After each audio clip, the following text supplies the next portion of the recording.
Bonjour et bienvenue dans ce nouveau numéro de Ça Cancane, un numéro spécial car vous le savez, nous entamons les phases ultimes de cette compétition. Le premier tour étant donc terminé, vous aurez tout à l'heure la liste complète et pourquoi pas l'affiche même des quarts de finale de la 31e édition de la Coupe d'Afrique des Nations. Avec moi sur ce plateau pour analyser bien sûr tout ce qu'on dira au cours de cette émission, Tanou Diallo. Bonsoir. Bonsoir. Bienvenue. Merci Madi, bonsoir à tous les téléspectateurs de Ça Cancane. Avant de poursuivre, nous allons commencer donc par ces images que vous voyez à l'instant. Il s'agit des joueurs ivoiriens qui descendent de leur bus direction l'aéroport Léomba de Libreville. Ils doivent tous s'envoler pour leur club respectif. Vous savez que les éléphants ont été éliminés de cette compétition en phase de groupe, bien sûr. Nous revenons là-dessus avec vous, Tanou Diallo. L'élimination de la Côte d'Ivoire. Oui, une grosse déception pour tous les Ivoiriens. On a vu ce qui se passe sur les réseaux sociaux. On a lu les réactions. Tout le monde est déçu parce que quand même, n'oubliez pas, cette équipe de Côte d'Ivoire, c'était l'équipe détentrice du dernier trophée de la CAN. Donc une équipe comme ça sort dès le premier tour. On imagine un peu la déception du côté d'Abidjan. On imagine un peu la déception des joueurs. On imagine un peu la déception de tous les membres du staff de cette équipe de la Côte d'Ivoire. C'est dommage que cette équipe quitte très tôt la compétition parce que quand même, c'est une équipe qui regorge de beaucoup de talent. Donc niveau spectacle, voilà, on sera... Voilà, c'est vrai de ce côté. Mais dites-nous, on a vu en conférence de presse ou dans la zone mixte, Michel Dussier, qui est le sélectionneur de cette formation jusqu'à cet instant où nous produisons cette émission. Est-ce qu'il risque de démissionner? Bon, il avait dit hier qu'il a besoin qu'il va réfléchir pendant la nuit et le matin qu'il devait prendre une décision. Et jusqu'ici, la décision, elle n'est pas encore tombée. Mais j'imagine mal Michel Dussier rester à ce poste après cet échec, parce que quand même, il faut le dire, c'est un grand échec.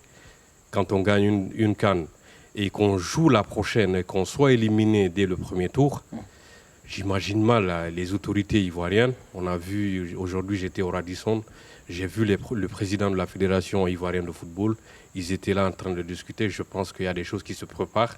Si lui ne démissionne pas, c'est sûr qu'on va le mettre à la porte. Voilà, c'est sûr qu'on va le mettre à la porte. Donc, Michel Dussier, sélectionneur de la Côte d'Ivoire. Eh bien, nous allons poursuivre l'émission avec le groupe d'aujourd'hui. Le dernier groupe, il s'agit du groupe D, où les équipes qualifiées ont été connues. Il s'agit bien sûr du Ghana et de l'Égypte. Les deux équipes se sont affrontées. Score final 1-0 pour l'Égypte, un but de Mohamed Salah. Je vous invite donc à suivre le résumé de cette rencontre. Eh bien, projection pour la victoire finale dans cette CAN 2017, dernière journée du groupe D. Ça va pour être Salah, c'est frappé! Le coup de génie de Salah qui lance parfaitement le match. Il avait délivré une passe décisive lors de la dernière journée. Il s'offre un coup franc canon pour lancer cette rencontre. El Momadi qui va jouer intelligemment. Ils vont conserver le ballon tranquillement. Regardez avec Ahmed. El Momadi, on va laisser filer le temps. Et décidément, le Ghana n'arrive jamais ces derniers temps à faire la différence face à l'Égypte.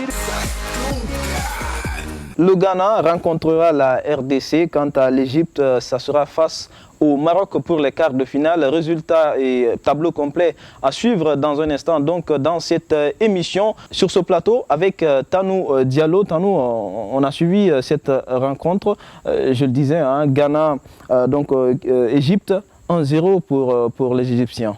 Oui, les Égyptiens qui devaient gagner ce match pour se qualifier, c'est ce qu'ils ont fait. Parce que de l'autre côté, le Mali aussi était condamné à gagner son match. Le Mali n'a pas gagné, l'Égypte a gagné son match. Et l'Égypte gagne ce match et devient automatiquement premier dans son groupe. Avec 7 points. Avec 7 points. Donc le Ghana vient en deuxième position avec 6 points. Le Ghana savait déjà qu'il était qualifié avant ce dernier match. Ils avaient déjà gagné les 2 premiers matchs. Donc, mais quand même, aujourd'hui, l'entraîneur, il a fait tourner. Les gamins qui ont l'habitude de jouer au milieu de terrain, il les a changés. Il a donné la chance à d'autres joueurs qui avaient commencé la compétition. Maintenant, c'était une prise de risque. Peut-être que voilà, il pensait qu'il y avait moins aussi de gagner ce match, ce qui n'a pas été le cas. Maintenant, il termine deuxième dans ce groupe et ils vont rencontrer la RDC. La RDC, alors là, ça ne va pas être facile pour les Ghanéens parce que c'est une équipe qui est très en forme. C'est une équipe qui est donc très en forme, cette équipe de la RDC. Autre match qui était à l'affiche donc ce soir, il s'agit du match qui a opposé l'Ouganda au Mali. Nos amis maliens n'ont pas pu sortir le grand jeu pour espérer une qualification dans cette compétition, puisqu'il faut dire le Mali n'avait pas son destin en main. Il devrait attendre une défaite, pourquoi pas, de l'Égypte face au Ghana pour espérer une qualification. Malheureusement, ce n'a pas été le cas et le Mali n'a pas pu s'imposer face à l'Ouganda. Score final, 1 but partout. Résumé de la rencontre. C'est très très bien arbitré. Attention parce que c'est reparti avec Igouma, la nouvelle frappe. Oh, quel but! Quel but exceptionnel de Farouk Mia.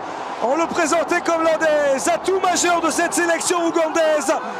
Le joueur du Standard de Liège qui inscrit son 16e but en sélection et qui permet à l'Ouganda de mener 1-0.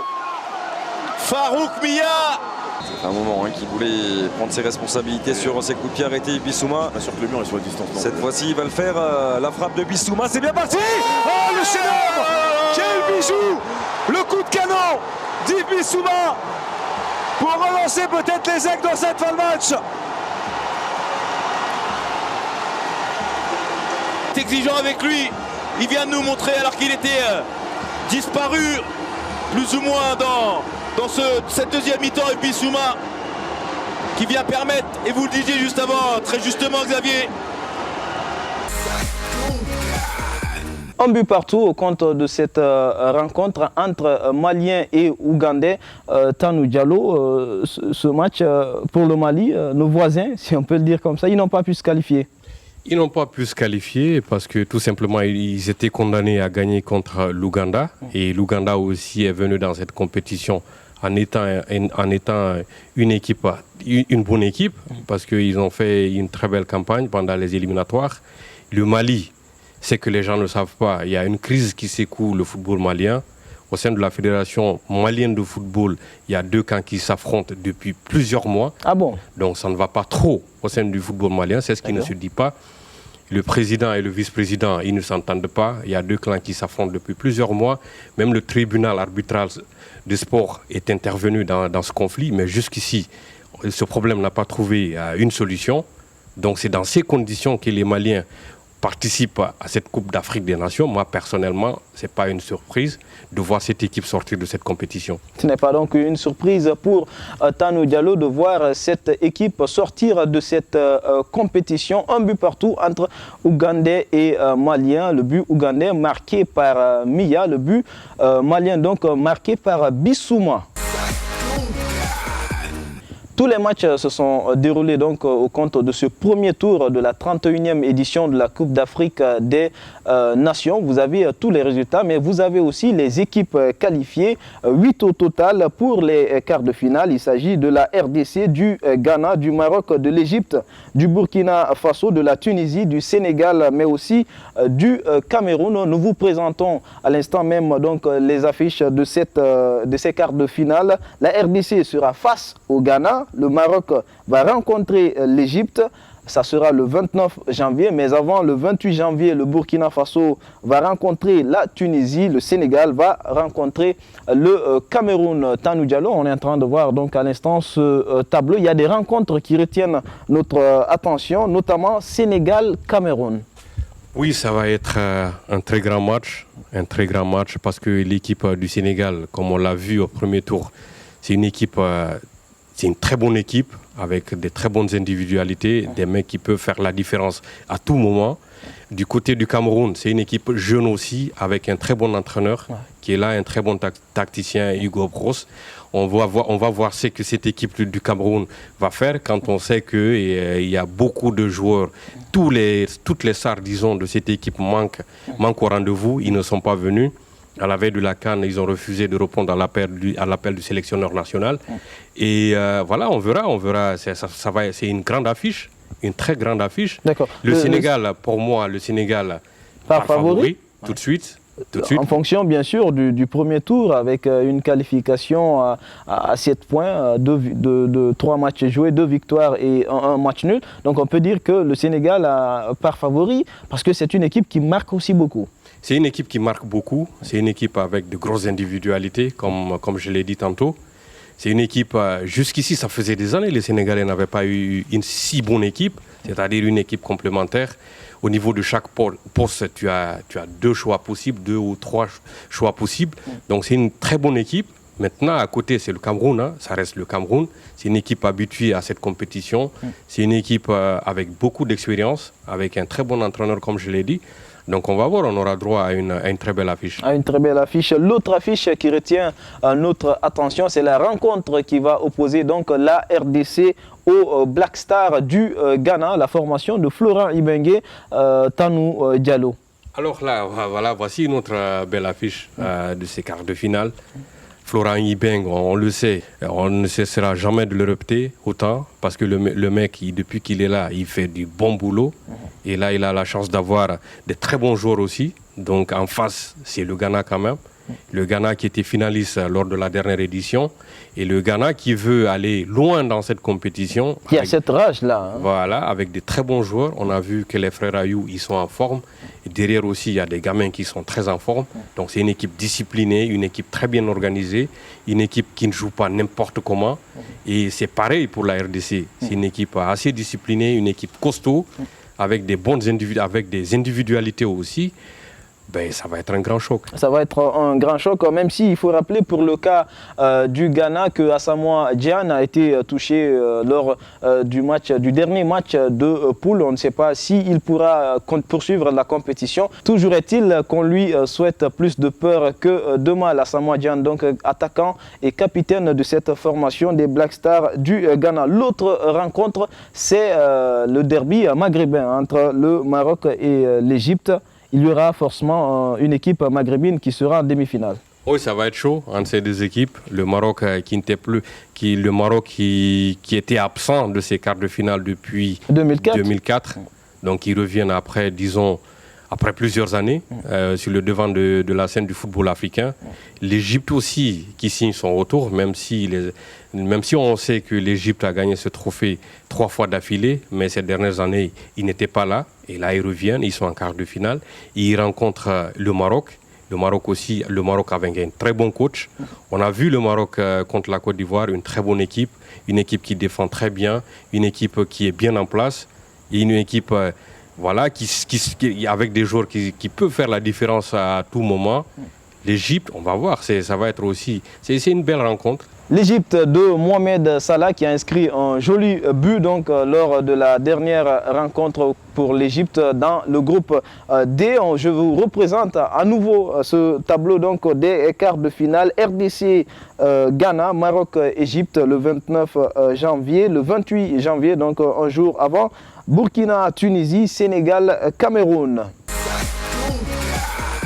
Poursuivons ce numéro de Sakankan avec Tanou Diallo, toujours sur ce plateau, qui a rencontré pour nous Khalilou Fadiga. Vous le savez, c'est un ancien international sénégalais, star du football de la Teranga. Il a brillé donc, vous le savez, lors de la Coupe du Monde 2002. On va suivre donc Khalilou Fadiga dans cette émission et on revient juste après. Bonjour Khalilou Fadiga. Bonjour Diallo. Nous sommes à la veille des quarts de finale de la CAN 2017. On a déjà 7 équipes qui sont qualifiées. Est-ce que vous êtes surpris par l'élimination ou la qualification de certaines équipes? Non, je pense que déjà le niveau de cette CAN nous démontre un petit peu le niveau qu'actuellement les joueurs africains, c'est-à-dire vraiment un niveau très très fort. On a vu des groupes où je pense que beaucoup d'équipes avaient du mal à dire justement, beaucoup de personnes avaient du mal à dire exactement quelle équipe pourrait sortir qualifiée. Surprise de qualification, non, mais déception d'élimination, oui. Mais je pense que, voilà, comme je disais, les groupes sont tellement relevés qu'effectivement, il y a eu des gros calibres qui sont tombés, qui sont restés en chemin. Maintenant, c'est vrai que c'est bizarre de voir une Coupe d'Afrique des Nations sans le pays organisateur, c'est-à-dire le Gabon, sans les grands cadors du football africain, que sont la Côte d'Ivoire et l'Algérie.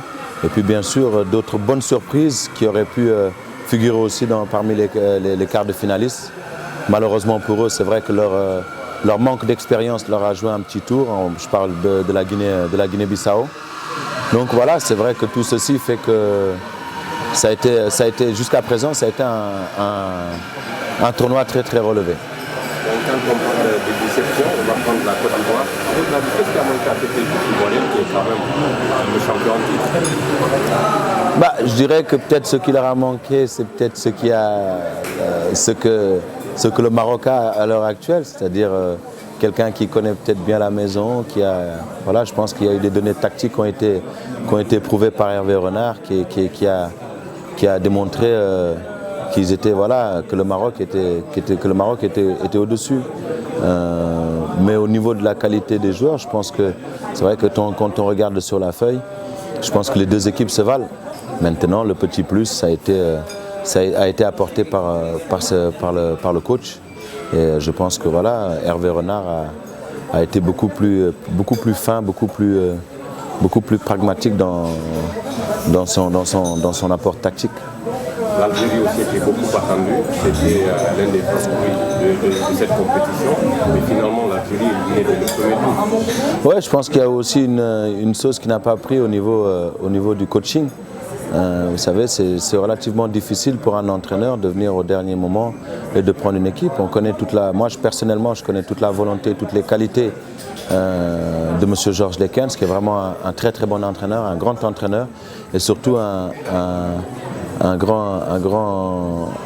grand monsieur avec un grand cœur. Malheureusement pour lui, c'est vrai que ça a été relativement compliqué parce qu'on attendait beaucoup de cette équipe algérienne, avec le ballon d'or africain, Mahrez, et puis bien sûr tous les autres joueurs. Pour moi, le paradoxe, c'est que justement le meilleur joueur de cette équipe a été le gardien, Kaïs. Kaïs qui a été Mbouli qui a été vraiment le meilleur de cette équipe. Et c'est ce qui est bizarre. L'Algérie ne nous a jamais habitués à avoir justement comme meilleur joueur le gardien, mais plutôt comme ses milieux créateurs et ses buteurs. Donc voilà, c'est vrai que ça a été compliqué pour eux ce tournoi-ci. Mais ils savaient pertinemment que le défi, M. Lekens savait pertinemment que le défi était difficile à relever. Il a essayé. Il ne manquait pas d'armes, je veux dire par là qu'il ne manquait pas de joueurs de qualité, mais c'est vrai que la difficulté a été de faire prendre cette mayonnaise en un minimum de temps. Donc voilà. Et le Burkina qui passe devant le Gabon. Le Burkina qui passe devant le Gabon, mais le Burkina Faso a quelque chose que beaucoup d'autres équipes peuvent envier. Je pense que c'est aussi cet entraîneur, Duarte, qui a une approche du football africain, qui a une vision et surtout qui prend les joueurs vraiment comme ses enfants, et que c'est vrai que dans ce niveau-là, ça a été quelque chose d'exceptionnel parce que cette équipe burkinabèse a été et jusqu'à présent très impressionnante dans son évolution, dans sa manière de jouer. Et donc voilà, c'est dans la continuité. Donc on n'est pas loin des demi-finales. Si je vous demandais de mettre votre pièce sur notre équipe. Ouais, je ne me lancerai pas dans ce genre de pari parce que je suis ici en tant que membre du comité de la Confédération africaine de football.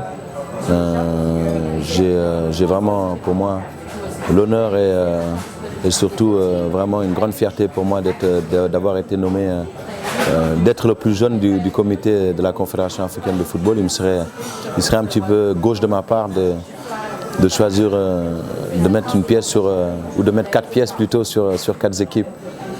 Mais bon, en tant que Sénégalais, je ne cacherai pas qu'il y a une certaine envie de voir l'équipe nationale du Sénégal remporter le titre cette année-ci. Vous parlez effectivement du Sénégal, ça faisait longtemps, peut-être qu'on ne voyait pas une si belle génération, peut-être qu'il faut remonter à 2002 pour voir un effectif sérieux. C'est quand même une chance pour aller au succès d'avoir un tel effectif. Oui, mais je pense que la chance est de deux côtés. Il est bon si on fait tout le schéma, il est bon pour la fédération d'avoir des joueurs comme ça. Il est bon pour les joueurs comme ça d'avoir un coach comme ça. Il est bon d'avoir un coach comme ça quand on a un pays comme le nôtre. Donc vous voyez, pour l'instant, vraiment, toutes les pièces du puzzle s'emboîtent, c'est-à-dire le pays pour la fédération, ce que fait la fédération pour le coach et ce que le coach fait pour son équipe. Et toutes ces choses-là font que pour l'instant, ça marche vraiment très très bien. Et on espère que ça continue à marcher. Il n'y a pas seulement l'apport des joueurs, mais il y a aussi tout cet ensemble qui, à l'heure actuelle, je pense, fait que le Sénégal va vraiment de l'avant. Et ça, c'est quelque chose qu'il faut mettre en avant. Auparavant, il y avait peut-être les joueurs et peut-être pas un assez bon coach, ou il y avait un bon coach qui malheureusement les joueurs ne se sentaient pas tellement concernés, où la fédération ne se sentait pas concernée, où le ministère des Sports ne se sentait pas concerné, et ainsi de suite. Là, c'est une fois où le peuple sénégalais est derrière son équipe, qui elle est derrière la fédération, derrière avec l'entraîneur. Et tout cet ensemble-là fait que vraiment, à l'heure actuelle, c'est vrai, machallah, que l'équipe nationale du Sénégal peut se rappeler encore peut se remémorer justement de cette génération 2002 qui nous, cette génération 2002, souhaitons vraiment de tout notre cœur qu'on ne parle plus de la génération 2002 mais qu'on parle de la génération 2016. Merci à toi Diallo. 3 buts ont retenu notre attention lors de ces matchs des phases de groupe. Il s'agit des buts du Sénégalais Henri Saivet, de Alioui, mais aussi de Piketty de la Guinée-Bissau. Nous vous proposons ainsi notre top 3 des buts du premier tour. Ballon renvoyé par Roary de la tête, remis côté camerounais. Et Piketty qui enchaîne, c'était magnifique ce qu'a fait Piketty. Piketty, la vitesse du numéro 18 de cette équipe de la Guinée-Bissau dans la surface de réparation. Il va s'ouvrir en angle de tir. Le manche rageur de Piketty et le but d'exception de joueur de la Guinée-Bissau qui lance parfaitement ce match. Ça n'est plus une surprise, cette équipe de la Guinée-Bissau. 16e sélection pour Henri Saivet. Et on sait qu'il excelle très souvent dans ce genre de phase de jeu. Ce genre de situation. Il est à distance. C'est parti pour Henri Saivet.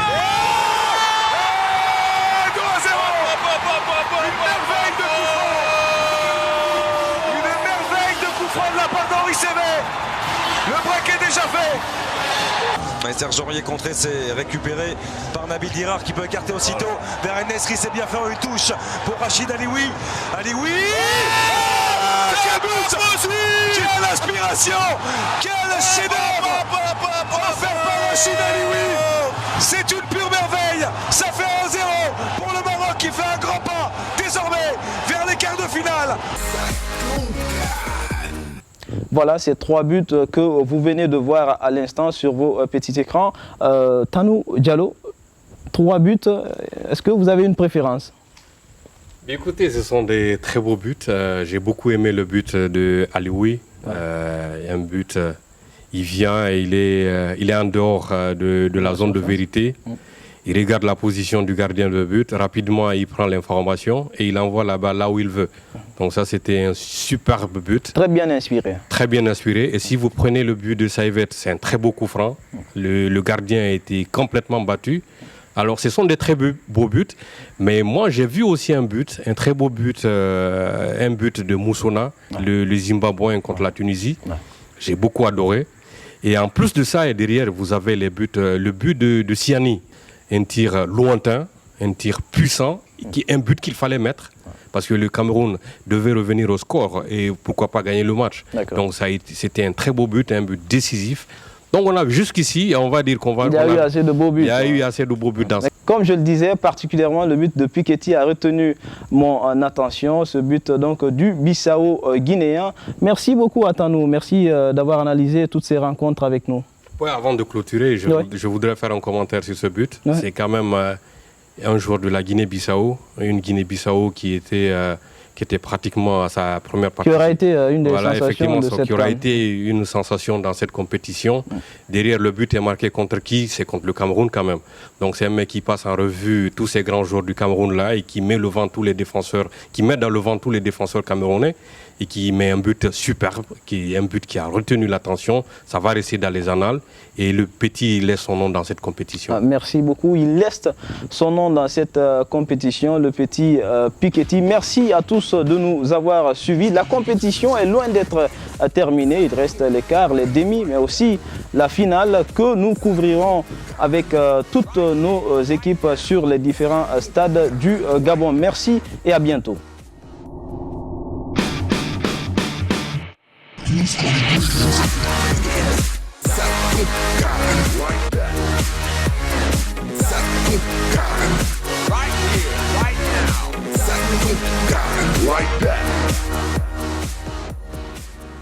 Guinée.